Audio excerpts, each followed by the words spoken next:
I am pretty sure that it is the legendary Margaret Thatcher who once said, "I'm here to work your pussies out." Right? Happy days, my name is Daisy Mays, and welcome to Mays Days, the series where I show you what happens when you give a manic crossdresser a camera and a little bit too much free time. Before we get started on today's video, I would ask you to consider liking, sharing, subscribing, commenting, whatever the fuck you want to do. Hit that nifty little notification bell so that you know whenever I post a video. I post videos most Mondays, and it's just gonna get more unhinged from here. Yeah, as if it could. So, like any good homosexual, I know who Boy George is. And like many bad homosexuals, I didn't really have a real idea of who he was until I finally started watching Taboo, the Boy George musical. And let me fucking tell you, man, that show is fucking good. I'm not done with it yet, but goddamn. I only knew about it from that documentary where they go through the process of putting up Wicked, Avenue Cute, Wicked, Avenue Q, and Taboo, the Boy George musical. And naturally, since I'm still waiting for Drag Wars to come back due to Paradise's, more or less winter break, I have not been in drag in quite some time. And I think it's just about time we fix that, especially since watching Taboo has really got me in the mood to be a nasty fucking crossdresser. Sound good? So I thought I'd take you along for that if you're willing to come. So anyway, what I want to do today is just kind of go through the process of getting in drag to make sure I still remember how, because Drag Wars is back on tonight when this video is posted, and in a week from now, based on when I'm recording this. So I wanted to make sure that I haven't forgotten absolutely everything, but then there are a couple other looks that I wanted to do. Looks that have been in my closet for quite some time. And so I thought, you know what? Why don't I just kind of go through everything? So I thought I would share with you the process of me getting into my shit, but then also I thought it would be fun. Season 15 of RuPaul's Drag Race has just premiered, and that is the second season that I auditioned for and didn't get into. It's fine. We just submitted the season 16 submission, so since season 15 has just premiered, and let me tell you, I was on the edge of my motherfucking seat the entire goddamn time. Holy shit. Anyway, since it is now upon us, I thought it would be fun to watch back some of the one night only talent show while I'm getting into gig here. I have a blue sponge now. My mom got me some new sponges for Christmas. I'm very happy. Very happy I have sponges. Although, just before she got me them, I had actually gotten myself these new ones that look like macarons. Isn't that fucking cute? Isn't that cute? But then she gave me these ones that are like a rainbow, and it makes me very happy. So we're gonna use these. So without further ado, I think let's get right into it. I will give you some of my honest opinions on these performances here. I'm gonna have to kind of bounce around to a couple videos and try and remember everybody that I haven't seen, because I watched it when it came out, but this is just some of them that they posted to the Drag Race channel, and the rest are around. So I'm just gonna have to kind of look at this roster of queens and see if I can find their shit. So, I think let me get a base layer on, and then we'll get into it, shall we? Welcome back to One Night Only. Get ready for Anitra. Oh, Anitra.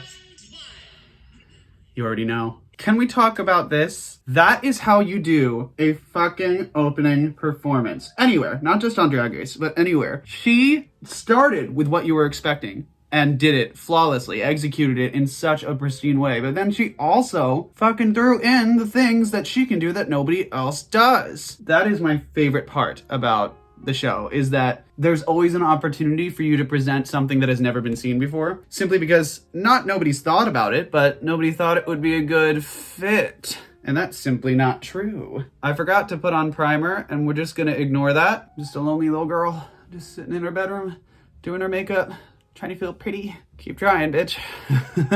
But this Taekwondo shit, man, not gonna lie, hard nipples. Hard nipples. I got a little hard. Thank you for that, Anitra. That split was so fucking flawless. Like, we have seen so many splits on Drag Race. We've seen so many splits in drag. It's kind of a staple. It's frustrating as somebody who can't do a split to continuously see people just get it. But also, I still love to see it. The way that she executed a split more perfect than I have ever seen a split on the show before, I don't get it. I don't get it. I really hope that this isn't one of those storylines where they're like, oh, I did so great at the beginning, and then just hit a wall, fell off. That would suck. Because sometimes they like to do that. Sometimes they like to psych you out like that. And I'm really hoping that we get to see a fair amount of Anitra. Let's move on. Sugar's confessional look is wild. In a good way. It's time for a taste of sugar. People were so underestimating the twins. I was one of them. Not because I don't like them, but just because I know Drag Race is very different from being on social media. Most performance is, but like many social media queens can also do great on the show, whether they are, performers all the time or not. But I still worried for Sugar and Spice because since they're, Eve 6000 put it perfectly on Twitter, they are the CEOs of TikTok, So I was a little worried that with them coming in having such a big following already, it was kind of going to be the show turning them into just a laughing matter. Not that we've ever seen the show do that before. I was just worried they were going to get a little underestimated and more importantly, undersold by the program. So it was really nice to see them do well. And they said in the episode at one point, they were like, yeah, we've performed like once or twice back in Long Island and it was a nightmare. And I get that. I'm somebody who loves the chaos that comes with any sort of live show, whether it's theater or drag or whatever. But I get where they're coming from. It is a very unusual experience for anybody who is not used to it. Anyway, I loved Sugar's performance. I loved Spice's too, which wasn't in this compilation for some reason. I don't know why. Drag Race, if you're gonna cast 15 queens, include all of their performances in the fucking YouTube clip. I don't know what we're doing here. Like, hello? Moving on. Up next, Princess Poppy. Girl, when this number happened, I about lost my mind. Princess Poppy is probably one of the highest on my list for this performance alone because goddamn, I love this weird shit. That's very much something that I would want to do any day of the goddamn week. Absolutely any of them. Sisters. You know what that number was giving? It was very, please, Dawn, it's Christmas. Please, Dawn. I love it. I want more. I want more of Poppy and Petunia. And if I don't have it, there will be consequences. Anyway, moving on. Here she comes, Selena Estides.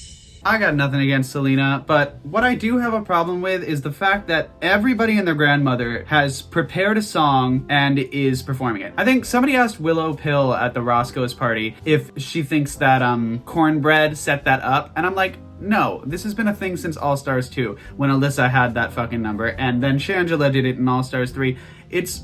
It's a little tired and played out. Original songs that you just lip sync to are fine when they're special, but at this point they're the same as splits on the show. We see them every 40 seconds, which would be fine if, they were better. They're not bad by any means, but I mean, we keep hearing the same thing. It's like slaying and being fierce.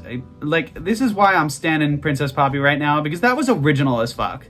Not only was it an original song, it had an idea, came with a puppet, it was a whole production. Now granted, I am a Broadway baby, so I mean, maybe I'm biased, but I'm gonna be biased. This is my YouTube channel, everybody eat shit, thank you. I mean, it was fine. It was fine. It was another original song. I'm not gonna fault her for doing something that's been done and doing it well. There's no original ideas, etc. But I mean, I'm just frustrated that songs like that were completely safe, whereas something like Amethyst's was overlooked because she was wearing flats and she revealed the baby too soon. That didn't ruin it for me. That didn't take me out of it or anything. It was still a good number. That's my opinion. Whatever. But we'll get there. Moving on. Up next, Amethyst. What's taking me off for Amethyst's performance off the bat are the sneakers, maybe. Have we already... Selena. I don't think after that number that was fine and nothing more than fine, should you really be talking about somebody else's number, specifically their shoes? And what kind of shoes was Selena wearing? Let's take a look. Yup, just as I suspected, thigh-high black stiletto boots. Which of course has never been seen before and is completely original, having never been presented on the Drag Race stage ever before, especially not by LaLa Ri during her bag dress, or by Alyssa Edwards in most of her performance outfits. I got a pair of these in my basement right now. I'm just saying, at least Amethyst's was original. This is fine. There's nothing wrong with it, but we've seen it before, plenty of times. The only original thing about Selena's number was the fact that she opened in a gown and it looked like the red carpet. I was enthralled at that point. I was like, oh shit, we're getting some Ava Perón shit. Hell yeah. And then it was a reveal into a hip hop K-pop original lip sync song. Again, I'm just a little fatigued of this. And then she has the nerve to talk about sneakers. Women wear sneakers, dude. Drag is not supposed to be super polished. It can be crunchy. Women wear sneakers. We can wear sneakers. Matter of fact, I'm probably gonna wear sneakers in this video just to fucking shove it in there. I loved Amethyst's number, and I don't agree with what they were saying about her revealing the baby too soon. I think that was fine. What do we think about that brow? Not bad? I like it. Anyway, moving on. Give it up for Aura Mayari. Aura Mayari is a great performer. She's doing a great job. This is a fun performance, and it is nothing different. It was hard for me to pick out what she did versus what Selena did. Like, it's difficult to see the same thing presented over and over and over again and be expected to treat it like it's something brand new. I'm kind of over that, if I'm being honest. And it's no shade to Aura. She's doing a great job. It's a great performance. It's just not different from any of the other lip sync performances on here. It's not even the most standout performance of somebody else's song that we've seen on this episode, as both Amethyst and Marsha can show us. If I saw that on a stage or in the club, I would be living. And, you know, I'm living now, but it's not... What does that tell us about Aura beyond the fact that she can lip sync and dance, the bare minimum of basically any drag queen? You don't even have to be able to dance, you just have to be able to lip sync and present an entertaining thing. Now, of course, disclaimer, I'm no expert. I am giving my personal opinions. Sasha Colby. Everything Sasha does is gold, and this is no exception. Like many fans of Drag Race, I did not know who Sasha was until I heard that she was cast on the show, so naturally I did some research, and goddamn, now I have no choice but to stan. Holy shit. I see why everybody calls her a drag queen's drag queen. She knows how to perform. She knows, like, what the core of drag is, and I'm so fucking happy. So good. We are very lucky. It's a tragedy that we didn't get to see Tamisha's daughter, Tandy Iman Dupree, on RuPaul's Drag Race. She is a legend of drag, and Sasha Colby is right up there with her, so it's really fucking cool that we get to see her. She's gonna be like, you know, Boy George. She's gonna be like Lee Bowery. She's gonna be like a lot of those artists that shaped drag and queer culture in general into what it is. I mean, she already is, but now a far more mainstream audience is gonna know it. And that's pretty goddamn cool. It's people like her that have inspired people like me to put on some makeup in their childhood bedroom and fuck around. And I mean, this is how you take a song. This is another perfect example of somebody taking a song and giving it new meaning. So great. Love the straight jacket. The reveal was great. The hair is awesome. Ugh, flawless. Moving on. Last but not least, here's Jax. This is how you can tell that drag has come a long way, because Jax just gave an incredible performance, obviously, culminating in a series of back handsprings. Do you remember who also did a really incredible performance that involved a series of back handsprings? Sonique in season 2. What did they say about that? That this was a lip sync competition, not a gymnastics competition. Now it's a gymnastics competition. Welcome to drag in 2023. I'm not mad. So that is all of the performances that they have on this compilation video. I can't find any of the other performances, but I would love to just give a special shout out to Marsha's fucking baller performance. And more so, I would like to just comment on the fact that Irene Dubois is goddamn flawless, and she should have been safe. So many of these girls did the exact same thing, and the three that were in the bottom were the live singer, the tutorial vaudeville act, and the comedic lip sync. It frustrates me to no end. None of the lip syncs to original songs were in there. They should have been in there just for bringing nothing original to the table. I know I sound like a hater, but I'm a hater. So, I don't know what you want from me. I'm still a hater. Man, these clips are hard to find on here. Anyway, I think that's enough discussing reality TV for one day. Let me put on the rest of my face, and then I will take you on a little journey through some looks that I would like to present. And no, they are not for your consideration. I just want to wear them. God, I feel like such a bitch tonight. I'm feeling kind of bitchy, you know? It's a low day for me. This is to get me in a good mood. All right, see you in a bit. All right, are you ready for the grand reveal of just the makeup? Here we go. Not bad. I'm pretty happy with it. I decided to do a little more of the eyeshadow underneath as well. I did also decide to bring my black liner down for my little clown spikes as well. And I'm doing a neutral lip, which is growing on me. I like it a lot more than I thought I would. Really love this pale foundation. Really just brings to the foreground how yellow my teeth are. Love it. So now that we got that all done, let me get in actual drag and we can start looking at a few looks, shall we? See you in a second. Before you say anything, I would like to inform you of the fact that this is not the only mohawk I have, but it is by far one of the most troubling. So this is my weird Tina Turner meets post-apocalyptical, I'm not even sure. It's not a baked potato, so I'm not mad. This is one of my favorite dresses though. I call it my executioner dress. Get it? Get it? Anyway, so this is one of the looks I'm trying out. I know, flats. Everybody, I like flats. They're cute, they're fun, and as long as they're part of the theme and a decent shoe, I'm not mad. Although, I imagine the audacity, the unmitigated gall I had to talk about Selena's fucking black boots and then throw this shit on. Well, that's the great thing about opinions. They're all assholes. Anyway, I like it. You better walk that fucking duck walk. My God. Can I even duck walk? Let's find out. No. No, I can't. I never claimed to be a model. Let me get to the next one and we can see what we're doing. Now, you'll have to forgive me for wearing this wig because A, I like it, and B, I'm trying to try out some of my wigs that don't really see the light of day very often. And you'll see why pretty quickly. On the other hand, though, I regret nothing because I really like this. All right, see you in a sec. Okay, first things first, I don't want to hear anything about this wig unless it's positive, but tell me, is this not the female character in an anime who wields a giant fucking hammer and is a little bit crazy? And look at these shoes, oh my God, look at these shoes. Oh, these are some of my favorite shoes that I have. I love this. So this is my leotard under here, the black one that I've worn with a couple other looks.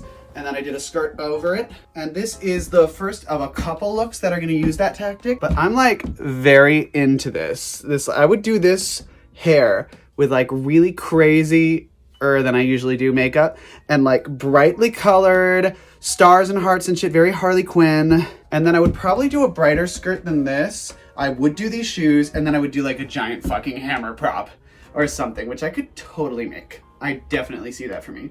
So, this is the vibe. This is the vibe of the night. Let me get one more walk in here. Oh wait, let me get the gloves. Oh, there we go, bitch. This hair needs some styling though. It's sticking everywhere. Oh, to my gloss, to my eyelashes. Moving on. And I present your cool aunt who has finally jumped on to the dyed hair trend. But it's okay. I'm the cool aunt. And is this an Ashido wig from My Hero Academia? Absolutely it is. Are we gonna talk about it? No, because I need to style it a bit better. I'm thinking about doing almost a Jinx from Teen Titans look where it's kind of like two horns. That'd be really cool. I would fucking love that. But so this is the look. I've worn these shorts before for when I sang No One Else for Drag Wars from Great Comment. God, I love that song. I've been looking for an opportunity to wear these shoes forever now.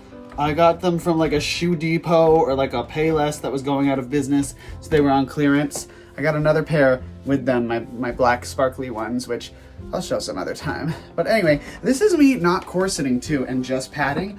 I'm liking this better. I think I'm gonna do probably this in the future. It feels better. I feel like I can do more, and I just feel really cute, you know? Watch out, season 16, here the fuck I come. Nobody has cast me yet, but I just love anything that shows off my legs. They're my best asset. Aside from my ass, I love that too. But look at this. Oh, look at this body. I'm very into this because the thing with Daize is I want her to be a little androgynous. She's very she-they energy. I think she's a little more whatever she's feeling that day. Hence why I was just wearing a fucking mohawk. I feel so cute though. This is very like anime pinup girl. And it's comfortable too. I could do a lot in this. So, let me put on something else and I will be back in a minute. All right. I am a big fan of this look because this is one of my favorite skirts and these are some of my favorite shoes. I'll give you a better look here. Ugh. This like floral fabric situation. There we go. And it almost matches the dress. Well, skirt. It at least complements it well. And then we have yet another My Hero Academia wig. Listen, I don't want to talk about it, okay? These haven't been styled yet. I just wanted to get an idea for the color palette. And look, an idea. So, I think I have two others that I want to look at, and then we can kind of bring this to a close. All right? Sound like a plan? Good, because I'm fucking tired. Okay. Can we just, though, clock the skirt, clock the gloves, clock the wig, clock the shoes. I love these shoes so much. Now, you'll notice that I didn't start with this look by turning around like I did for the others. That's because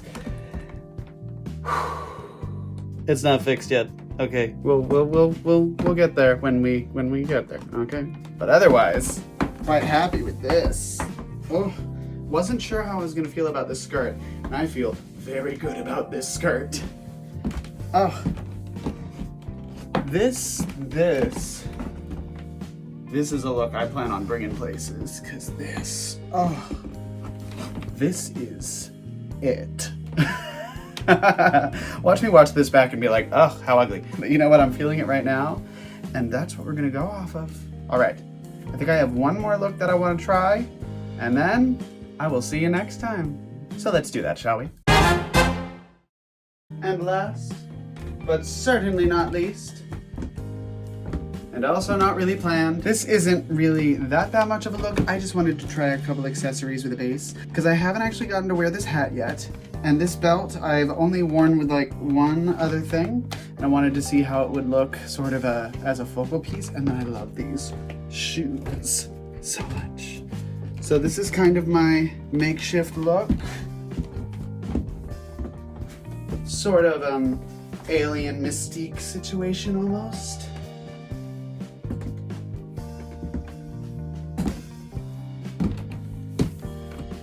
And I like it. Love the no nails. But yeah, that's kind of it. I might honestly do this as a look one night. I would perform in this. Walk around and just gesture and strut. That's a vibe, honestly. Honestly, I'm with it. I don't think I would even want to wear a wig. I would just do this. And we would just never take off the hat. It's a great summer look in that way. And a terrible one because it's all black. Excuse me, goddamn. All right, so that about wraps up all of the looks that I wanted to try out. So let me put all this stuff away, and then I will see you tomorrow when we just kind of recap everything that's gone on. Sound like a plan? See you then. Sometimes I am just assaulted with the fact that I am tired. Well, thank you for coming along with me for my little fashion show situation. I hope you liked some of the looks that I showed. I certainly found some ones that I very much liked, and more so, I really enjoyed not corseting. I liked the look better. I liked the feel better. I was happier with it. So I think I am going to stick with that for the future. We'll see. I might hate it going forward, but I like it so far. So let me know below what you think of season 15, because I'm really enjoying it so far, but you know, I'm excited to see what's coming, and there's a lot that I don't know, so I want to know. I've been scoping the T channels, and I have a fair amount of information, but I can always use more. Drag Wars starts again tonight when this video is posted, and next week when I'm filming, so I'm very excited to get back into it. It has been so long. The main reason why I got in drag today was just because I haven't been in drag for so long, so I really wanted to make sure that I hadn't forgotten how to do it.